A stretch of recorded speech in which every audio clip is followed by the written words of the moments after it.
지난 주말에 나스닥이 1.4% 상승해서 마감이 됐습니다. 다우지수는 조금 떨어지긴 했습니다만 큰 우려감은 없었고요. 자, 주말에 마무리가 잘 된 상황인데 이번 주 월요일날 또 미국이 노예 해방일에 대한 대체 공휴일로 해서 휴무가 들어갑니다. 그래서 월요일날 장이 열리지 않죠. 주말장에서 좋은 분위기를 이끌어다가 진행시키면 좋겠다라는 생각이 좀 드는데, 자, 한 가지 걱정스러운 것은 이번 주에도 특별한 어떤 이슈가 없다라는 이야기입니다. 경제지표에 대한 부분들은 여전히 시장에 관심을 끌지 못하고 있는 상태이기 때문에, 자, 이번 주에 하방 압력과 그 다음에 돌파구를 찾는 그런 방법에 대한 것들이 다 연준 위원들의 입에 달려있는데, 자, 이 부분들 같이 좀 알아보도록 하겠습니다. 자, 최근에 만대 매매가 계속적으로 쏟아지고 있습니다. 하루에 300억 원을 넘어간다라는 얘기가 있습니다. 뭐 미수금도 그렇고요. 신용도 엄청 많이 줄었습니다. 신용이 이제 앞자리수를 바꾸지 않을까라는 생각이 좀 드는데, 신용이 이렇게 계속 줄어드는 것은 어떻게 보면 좀 좋은 소식이긴 하겠습니다만, 또 그만큼 고통받고 있는 개인 투자자들이 많다라는 이야기가 되겠죠. 자, 이 부분들을 어떻게 봐야 되는지 좀 알아보도록 하겠고요. 자, 리오프닝이 계속적으로 진행되고 있죠. 자, 아직까지 뭐 주가가 이제 뭐 특별하게 뛰어 올라간다든지 아니면은 뭐 눈에 띄는 그런 형태의 모습 보여주지 않기 때문에 뭐 와닿는 그런 느낌들은 아직 갖지 못하고 계시라 생각합니다만, 여전히 이제 그런 과정 속에서 이제 성장하고 있는 종목군들이 생긴다라는 얘기가 되겠습니다. 이제는 성장에 대한 부분보다도 실질적으로 수익성이 좋아지는 종목군들에 집중해야 된다, 이런 얘기가 나오는데, 리오프닝 관련한 부분에서 이커머스 종목들 주목하라, 이런 얘기가 있습니다. 이 부분 같이 알아보도록 하죠.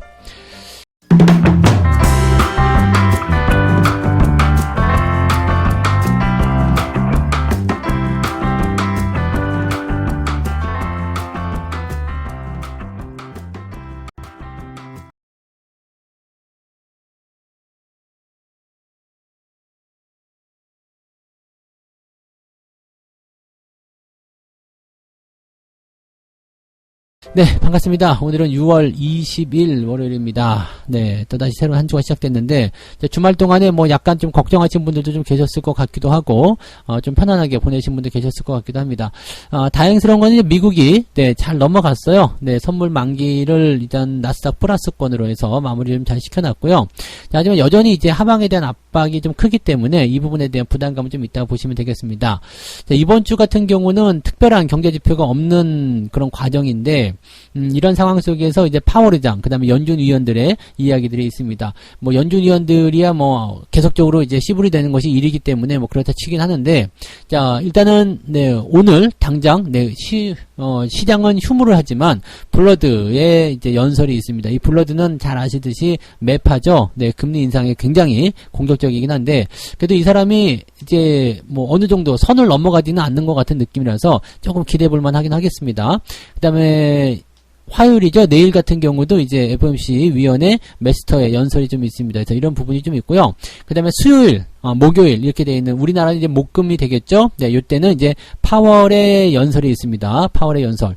그 다음에 이제 PMI 지표, 목요일날 이제 중요한 지표들이 많이 발표가 돼요. 그래서 PMI, 제조업 PMI 지표, 그 다음에 서비스업 PMI 지표가 발표가 됩니다. 둘 다 뭐 그렇게 크게 변화는 없는 것으로 판단되고 있어서 경제 지표가 특별하게 어떤 영향을 주진 않을 것이다라고 보여지고 있는데, 뭐 그렇다고 해서 시장이 뭐 안정감이 있다라고 보기엔 좀 어렵습니다. 그래서 연준 위원들의 입에 더 많이 집중이 되어 있다. 이번 주에는 가장 중요한 그런 이벤트라고 볼 수 있는 것이 바로 파월 의장의 발언이라고 보시면 되겠습니다. 물가 상승률이 여전히 높기 때문에 7월 회의에서도 이제 0.75%포인트의 금리 인상을 열어둬야 된다. 그래서 물가를 통제를 시키는 것에 조금 더 많이 주목을 하겠다라는 얘기들을 많이 하고 있는 거고요. 지금 가장 우려했었던 것 중에 하나가 뭐냐면, 경제지표가 이미 둔화하고 있음에도 불구하고 여전히 소비가 강하다. 그리고 노동시장은 타이트하다. 즉 고용이 좋다는 얘기죠. 그렇기 때문에 지금 현재 시점에서는 경기 침체에 대한 부분보다는 물가를 잡는 것에 더 주력하는 것이 맞다라는 식의 얘기가 되는 거죠. 그러니까 금리를 더 많이 올릴 수도 있다 쪽으로 가는 겁니다. 금리를 많이 올리게 되면 이제 경기 침체 우려감이 생기는 거고, 금리를 안 올리게 되면 물가가 더 많이 올라가게 되는 상황이 벌어질 수밖에 없겠죠. 자, 이렇게 되어 있기 때문에 지금 경기 지표에 대한 부분들이 오히려 물가 상승을 조금 억눌러 줄 수 있다라는 기대감도 같이 나오고 있습니다. 그러니까 실질적으로 이제 미국 경기가 조금 둔화하고 있는 그런 모습들이 지표상으로 나타나기 시작한 거죠. 소매 판매가 조금 줄어들고요. 그 다음에 주택 착공 실적 같은 경우도 감소하고 있습니다. 지금 뭐 PMI 지표 같은 경우도 이번 주에 그다지 썩 좋은 모습은 아니거든요. 그렇기 때문에 이렇게 지표가 안 좋게 나타나게 된다면 연준이 계속해서 금리를 올릴 경우에 시장 경제가 좀 충격을 받을 것이다 라는 얘기가 좀 되는 거겠죠. 그래서 지금 현재 이런 시점에서는 연준이 시험대에 놓여 있다라고 판단할 수 있는 부분이고요. 그래서 이 부분들을 어떻게 연준이 해석을 하고 어떻게 풀이를 해줄 것인지 거기에 대한 부분들을 우리가 참고를 좀 해봐야 되겠다라고 보시는 게 이번 주에 가장 중요한 포인트라고 보시면 되겠습니다. 자, 그 다음에 이제 은행들은 또 뭐라고 얘기했느냐면, 뱅크 오브 아메리카, BOA죠. 얘네가 뭐라고 얘기했냐면, 연준을 둘러싼 최악의 우려감이 이미 확인이 되고 있다. 그들은 추세 한참이나 뒤쳐져 있기 때문에, 이제서야, 이것을 따라잡기 위한 위험한 게임을 하고 있다. 자, 지금 뱅크 오브 아메리카에서 이야기하는 부분은 성장률은 거의 제로 수준으로 둔화가 될 것이고, 인플레이션은 3% 근방에 안착하게 되겠지만, 연준은 그때가 되면 4%가 넘는 그런 금리를 만들어내게 될 것이다 라고 예상을 하고 있다고 합니다. 연준 미국 금리가 4%가 넘어간다. 그럼 우리나라 금리는 5%, 6% 가까이 돼야 되겠죠? 네. 야, 미국이 4% 금리라면은, 지금까지 보지 못했었던 그런 금리 수준일 것 같은데, 뭐 일시적인 상황이라고 할 수도 있겠지만은, 저 정도 금리라면은 거의 곡선이 나온다고 보시면 되겠습니다. 실제로 우리나라 같은 경우도요, 금리가 최근에 올라가면서 이 담보대출에 대한 이율이라든지 이런 게 굉장히 많이 늘어나 있어요. 그러니까 이자 비용이 지금 누가 이제 이 집을 산 거 가지고 예시를 좀 들어놨더라고요. 10억 원짜리 집을 사면서 한 3억 5천 정도를 빚을 졌다. 뭐 그럴 수 있잖아요. 네, 그 정도를 이제 빚을 졌는데 초반에는 예전에는 뭐 한 180만 원 정도만 이제 내면 됐었는데 지금은 250만 원 정도, 금리가 더 올라가게 되면 더 많이 내야 되겠죠. 250만 원 정도를 내야 된다. 이런 식의 얘기가 나옵니다. 물론 금액이 커지면 커질수록 더 커지겠죠. 그러니까 기업들 같은 경우는 대출이라고 봐야 되나요? 이제 부채에 대한 그 부분들이 뭐 3억, 4억 이런 게 아니잖아요. 뭐 몇백억에서 몇천억까지도 들어갈 수 있는 부분이기 때문에 부채 비율이 이렇게 크다 그러면은 금리가 올라갈 때마다 무조건 금융비용이 어마무시하게 상승할 수밖에 없습니다. 그것이 바로 이제 비용으로 처리가 되기 때문에 실적이 안 좋아지는 상황이 되는 거죠. 자, JP모건 같은 경우도 그렇습니다. 향후 2년간 침체에 빠질 가능성은 63%, 그 다음에 3년 안에 경기 침체에 빠질 가능성은 81%라고 되어 있다고 합니다. 자기네들의 이제 자사 모델이라고 봅니다. 그래서 자기들이 이제 시뮬레이션 해본 결과 2년 안에 침체에 빠질 가능성이 63%나 된다라는 얘기고, 3년 안에는 무조건 빠진다라고 되어 있습니다. 얘네들이 지난번에 한번 말씀드렸지만요, 10년 안에, 네, 시장이 크게 조정할 것이다. 뭐 이런 것들은 누구나 할 수 있는 부분이고요. 3년이라면요, 주가가 많이 상승하고 난 다음에 주가 떨어져도 상관이 없는 부분이거든요. 그래서 이 정도 시간이라면은 조금 애매하지 않겠나라는 생각이 좀 들긴 합니다. 그래서 어쨌든 간에 이제 시중은행들이 이렇게 안 좋은 이야기들을 하고 있고 우려감을 계속 확대하고 있는 상황입니다. 그래서 파월 의장의 이야기가 더욱더 중요하다라고 보시면 되겠죠. 이 같은 우려를 덜어내고 시장의 신뢰를 회복할 수 있을 것인가, 여기에 대한 부분들을 좀 봐야 될 것 같습니다. 일단은 에스더 연은 총재가 지난번에 이제 0.75%포인트 인상에 반대를 한 유일한 사람이었거든요. 근데 이 사람이 이제 어떤 얘기를 했냐면, 예상치 못한 큰 폭의 금리 인상은 가계와 기업을 불안하게 만들 수 있다. 그리고 정책의 불확실성을 확대할 수 있는 거 아니겠느냐. 너무 급하게 하는 건 좋지 않다라는 이야기도 연준 의원 쪽에서는 또 나오고 있다는 얘기입니다. 그래서 금리에 대한 부분이 무조건 많이 올린다고 해서 물가를 잡을 수 있는 것도 아니기 때문에 여기에 대한 근본적인 대책이 필요하다라는 것을 좀 알아야 되겠죠. 자, 좀 종합해서 본다라면 월요일 날은 미국이 쉬어요. 근데 금요일 날 올라서 끝났어요. 좋은 분위기가 연결되고요. 그 다음에 연준 의원들의 연속적인 발언, 경기지표는 뭐 특별한 건 없어요. 그냥 수준을 계속 유지하고 있는 상태이기 때문에 특별한 건 없고, 파월 의장이 이 부분을 어떻게 조율을 잘 해줄 것이냐에 따라서 상황은 달라질 수 있다 정도로만 기억하시면 될 것 같습니다. 특이사항이 없을 것 같은 느낌이에요. 바닥 잡으려는 모습일지, 횡보할 것인지, 뭔가 기대감이 좀 커져가지고 주가가 빵 치고 올라갈 수 있는 부분이 나타나야 되는데 그런 것이 좀 부족한 상황이겠죠. 자, 우리나라 증시 같은 경우도 마찬가지예요. 네, 계속적으로 이런 어떤 해외 시장에서 어떤 변수, 그런 것들을 통해서 부담스럽다고 되어 있는데, 시장에서 이제 조금 긍정적으로 볼 수 있는 부분들은 이제 정부의 이런 정책적인 부분들입니다. 그래서 감세 정책이 지금 나왔잖아요.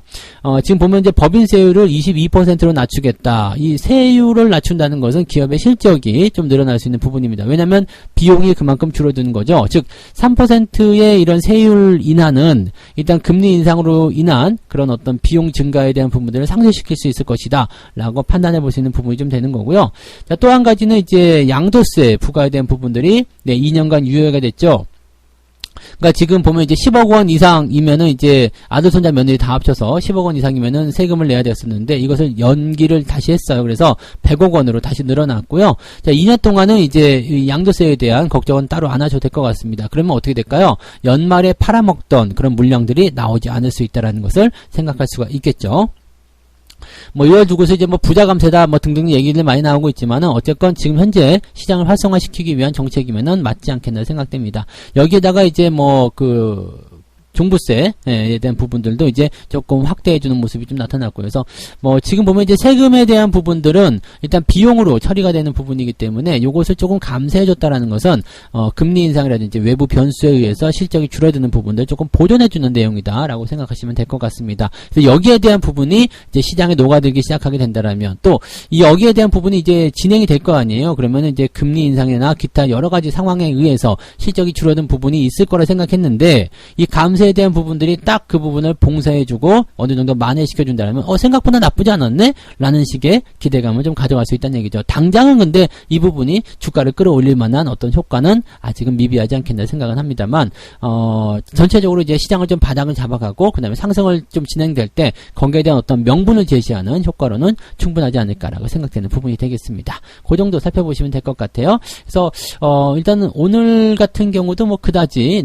당장 치고 올라갈 만한 부분은 없을 것 같긴 한데 그래도 분위기는 지난 주말에 뭐 많이 올라가서 양봉 오른 건 아니라도 양봉을 좀 잘 만들어냈잖아요. 그래서 그런 부분들 본다라면 나쁘진 않아 라는 생각을 조금 해볼 수는 있을 것 같다는 생각이 좀 들어요. 두 번째 이야기로 넘어갈게요. 하루에 300억 원이 웃도는 반대매매, 이거 뭐 요즘에 아주 문제가 굉장히 커질 것으로 생각되는데요. 주가가 계속 떨어지고 있는 상태, 여기서 제가 한 가지 말씀드린 게 있습니다. 시장을 주도해 나가는 얘네들, 이 세력들이 굉장히 뭐라고요? 급해졌다라는 얘기죠. 그래서 그동안은 가만 놔두고 개인들이 빠져나가길 기다리고 있었던 모습이었는데 이제는 뭔가 얘네들이 주식을 사야 되겠다라는 생각을 좀 하고 있을 것 같다는 생각이 좀 들어요. 그래서 막 그냥 몰아치고 있죠. 주가를 빵 떨어뜨려가지고요. 박살을 내주고 있는 모습이에요. 그러니까 참지 못하는 또는 견디지 못하는 개인 투자자들이 주식을 막 집어 던지고 있고요. 또 빚내서 바닥이니까 올라오겠지, 그전처럼 하겠지 라고 생각했었던 부분에서 버티고 있다가 반대 매매를 당하는 부분이 굉장히 많다 보시면 되겠습니다. 실제로 반대 매매의 규모가 300억 원이 넘어가는 모습이에요. 그러니까 계속해서 300억 원을 넘어가고 있는 모습이라서 어마어마하다라고 좀 보시면 될 것 같고요.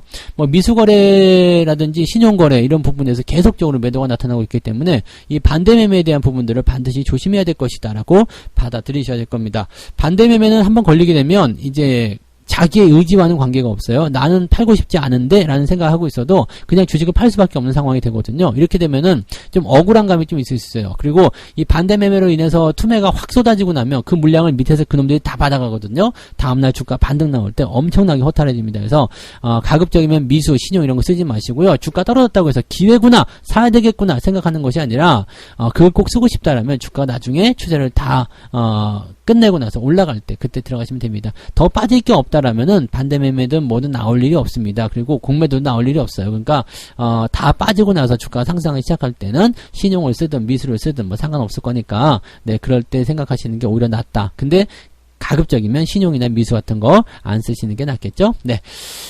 지금 보면 이제 신용 잔고도 많이 줄어들고 있다고 얘기가 나옵니다.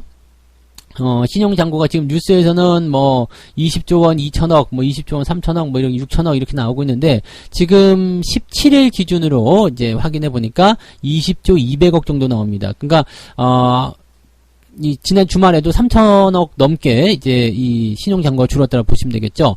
그러니까 지금 한 3일 만에 1조 2천억이 넘는 그런 신용잔고의 줄어든 효과가 만들어졌는데 이거 20조 아래로 내려가겠죠. 20조 아래로 내려가게 되면 이제 최근에 보지 못했었던 그런 신용잔고의 줄어든 현상을 좀 보게 되실 거라 생각합니다. 그래서 지금 같은 때는 일단 신용잔고가 계속 줄어드는 것은 어떻게 본다라면 시장이 조금 더 건강해지고 있다고 볼 수도 있어요. 그래서 지금 직과가 이제 2,400포인트대까지 떨어진 거 아니에요. 2,400, 2,500 뭐 이 정도 수준이기 때문에 생각해 본다라면은 신용잔고가 지금 상황이라면 한 14조, 15조까지 떨어져야 되는데 거기까지는 좀 힘들 것 같긴 하고요.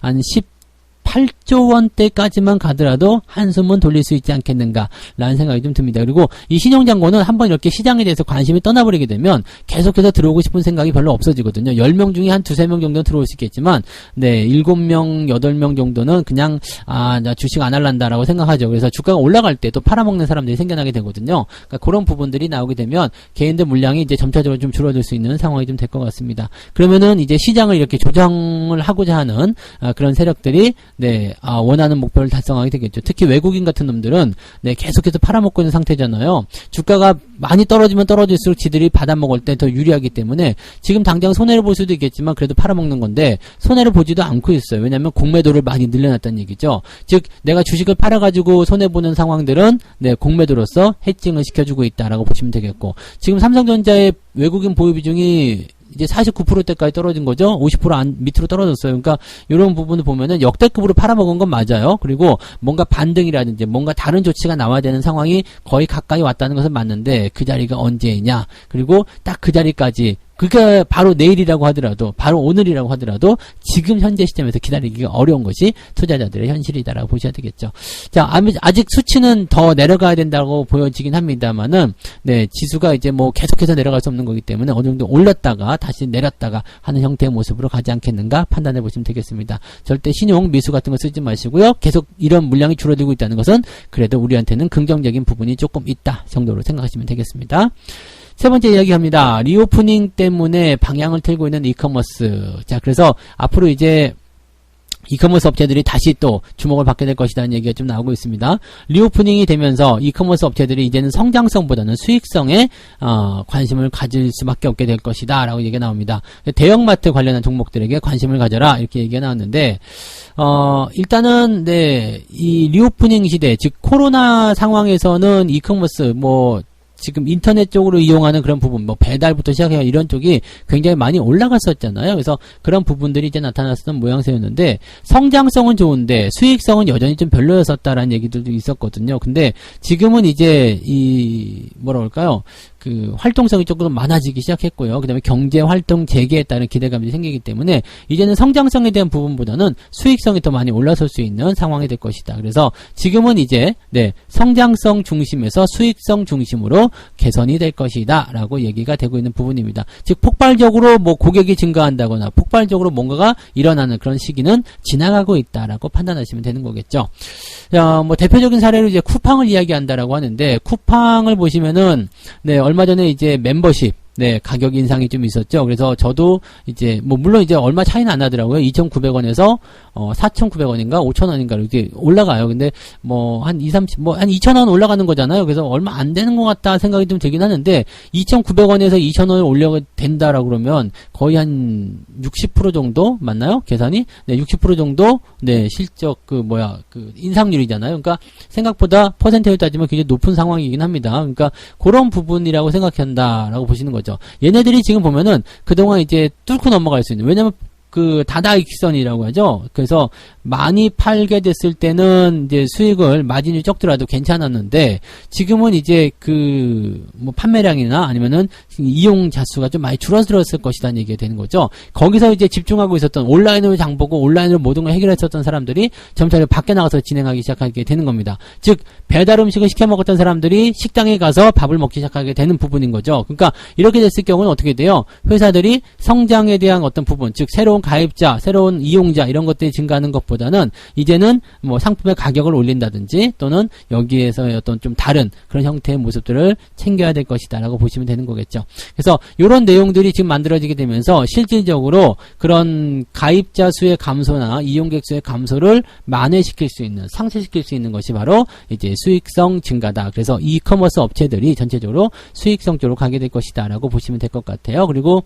대형마트 같은 경우는 이제 점점 좀 늘어나겠죠. 이용자 수가 점점 늘어나게 될 테니까 그 부분들을 생각한다면 대형마트 쪽에 관심을 가지는 게 좋지 않겠는가라는 생각이 좀 드는 거고요. 이 대형마트들은 이미 다 진출이 되어 있는 모습이긴 합니다만은 인터넷 홈페이지 통해 가지고 이제 인터넷 쇼핑몰까지 같이 운영하는 그런 대형마트들, 롯데쇼핑이나 이마트 이런 것들 있잖아요. 얘네들 같이 봐야 된다라는 얘기가 나오고 있는 거죠. 그러니까 지금 오프라인 쪽에서도 실적이 늘어나게 되고요. 또 온라인 쪽에서 좀 이용자 수가 줄어들긴 했지만 오프라인 쪽에서 늘어나고 있다라는 것이 것을 본다라면 대형마트나 이런 쪽에서는 괜찮은 흐름들이 이어가고 있다는 얘기가 되겠죠. 즉, 다 종합해보면 뭐겠어요? 소비의 흐름이 바뀌고 있다는 것과 또 소비는 계속 지속되고 있다. 또 다른 쪽으로 흘러가는 것 뿐이지만 원래 A라는 쪽에 몰려있던 소비가 B라는 쪽으로 넘어가는 것 뿐이지만 그래도 소비는 점점점 증가하고 있고 괜찮아지고 있다. 라는 식으로 우리가 해석해 볼 수 있는 부분이 되겠죠. 그렇다면 지금은 어때요? 이커머스 또는 이제 리오프닝 여기 관련된 부분들을 통해 가지고 우리가 생각해 볼 만한 종목들이 많이 있을 거라 생각합니다. 지금은 눈에 띄지 않을 수 있어요. 왜냐면 시장도 많이 내려가고 뭐 이제 에이 별거 아니야 안 좋아 막 이렇게 얘기가 나올 수 있는 부분이 분명히 있을 겁니다. 근데 아직 2분기 끝난 게 아니잖아요. 2분기 실적 나오기 시작하면은 뭔가 분명히 다른 메시지들이 이 종목군대에 나올 수 있다라고 보시면 되겠죠. 그래서 지금은 대부분 그렇습니다. 뭐 종목들을 가지고서 이거나 저거나 딱 집어내기는 어렵겠습니다만 그래도 수익성이나 성장에 대한 부분들이 조금이라도 담보가 되고 있고 또 지속될 수 있는 가능성이 있다면 그거 놓치지 마시고요. 계속 들고 가시는 전략을 취해 주시기 바랍니다. 지금 이미 많이 떨어져 있는 상태인데 여기서 뭐 판다 안 판다 그거는 별 의미가 없어요. 얼마만큼 잘 들고 가느냐 그것이 제일 중요한 내용이라고 생각하시면 되겠습니다. 그래서 바로 그 부분을 꼭 참고하시기 바랍니다. 네. 자, 이렇게 해서 오늘 세 가지 이야기 전달해드렸습니다. 하방 압력 속에서 과연 시장은 돌파구를 찾을 수 있을 것인가? 자, 연준 입에 달려있다. 또 파월 의장의 입에 달려있다라고 보시면 되겠습니다. 이 부분이 어떻게 잘 해결될 것인지를 한번 살펴보실 필요가 있겠고요. 자, 반대매매. 지금 이거 하지 말라고 계속 말씀드리고 있지만 여전히 여기에서 시달리고 있는 분들 많이 계실 겁니다. 반대매매 당하면 정말 답이 없어요. 그래서 최근에 이제 늘어나고 있는 이런 반대매매 이 부분들이 좀 안타까운 그런 내용이다라고 생각하셔야 될 것 같고요. 여러분들은 웬만하면 하지 마시고 난 이걸 꼭 해야 되겠다. 신용이든 미수든 꼭 써야 되겠다. 이런 분들도요. 지금보다는 이제 주가가 좀 올라가기 시작할 때 사용하시면 조금 더 나을 거라고 보여집니다. 자, 리오프닝이 진행이 되면서 이커머스 종목에 주목해라. 근데 그 핵심을 들여다보니까 이제는 성장성 쪽이 아니라 수익성 쪽에 주목을 해야 되는 그런 투자 전략을 세워야 된다라는 얘기가 되는 겁니다. 그래서 수익성이 좋아질 것 같은 종목들, 리오프닝 관련된 종목군들은 계속 붙들고 간다는 거 절대 잊으시면 안 되겠어요. 네. 책 한 곡째 읽고 마무리하겠습니다. 시장에서 강한 재료나 약한 재료를 들었다고 하더라도 이에 근거해서 투자를 하지는 말아야 한다. 뉴스를 듣자마자 투자에 나서는 것보다는 시장이 어떻게 반응하는지를 먼저 살펴보고 그 다음에 자신의 입장을 정해 투자하는 것이 더 현명하다. 즉 쉽게 얘기하면 방금 전에 말씀드렸던 거랑 똑같아요. 주가 막 떨어져요. 떨어지니까 야 밑에서 떨어지니까 잡아야 되겠다. 이렇게 바로 그냥 즉석으로 생각하는 것이 아니라 떨어지고 나서 바닥 잡고 올라갈 때까지 기다려준 이후에 그 다음에 내가 포지션 생각했을 때 전 지금 괜찮을 것 같아 라고 생각되면 그럴 때 들어가라는 이야기입니다. 이런 뉴스나 현상을 보고서 바로바로 반응하는 것은 결코 좋은 투자가 아니다라는 것만 기억해 주시면 되겠습니다.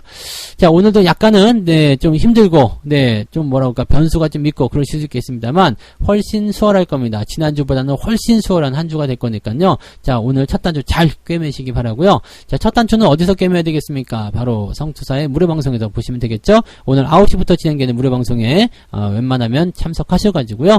자, 이번 주 시장 열어가는 부분에 대해서 생각을 같이 해보면 좋을 것 같습니다. 자, 아침 출발 화이팅 하시고요. 자, 무방을 통해서 조금 있다가 다시 뵙도록 하겠습니다. 이따가 9시에 만나요. 고맙습니다.